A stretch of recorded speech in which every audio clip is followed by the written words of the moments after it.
您现在正在收听的是美国俄亥俄州特利多教会的生活日志。今天要和您分享的题目叫交通与社交。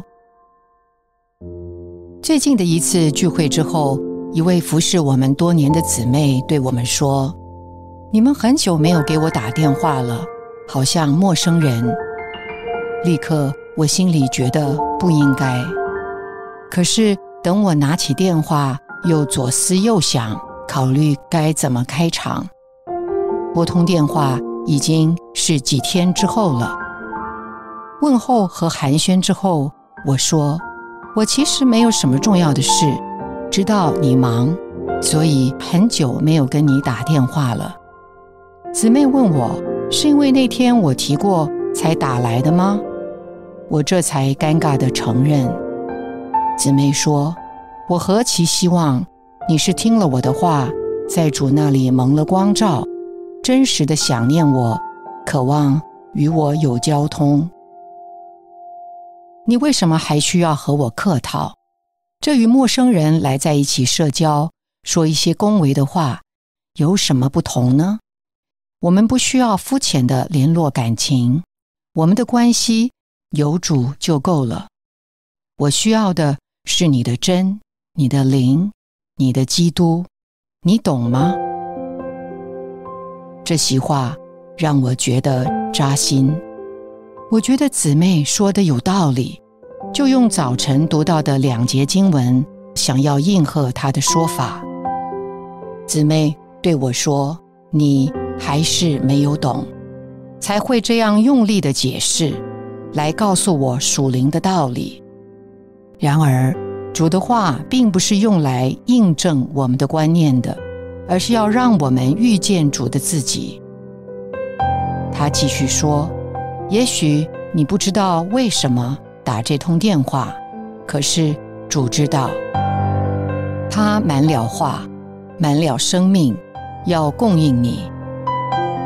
姊妹即刻带着我导读这些经文，呼求着主的名。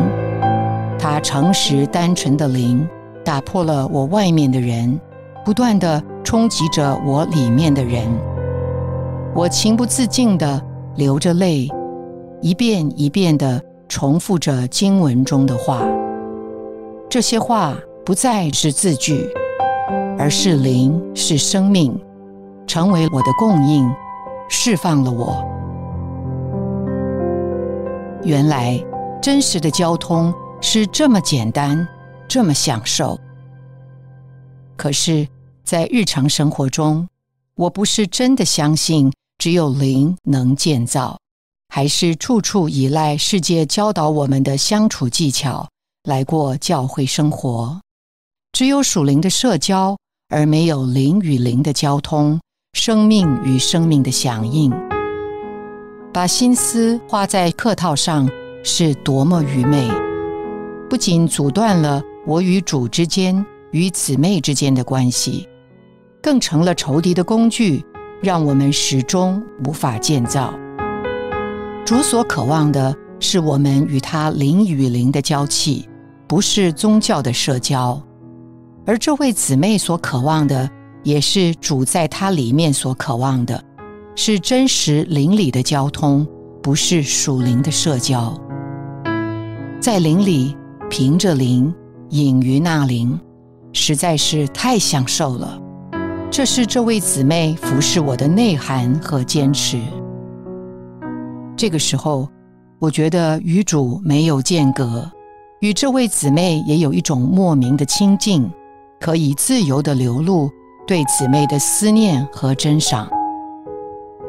电话结束了，我收到了姊妹寄来的简讯，是腓立比书4章9节。你们在我身上所学习的，所领受的，所听见的，所看见的，这些事你们都要去行，平安的神就必与你们同在。电话结束了，交通仍在继续。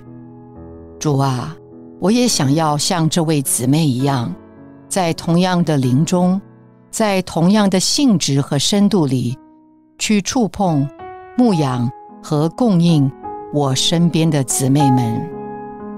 就像今天这通电话，我复杂尴尬地来，却饱尝了你的自己。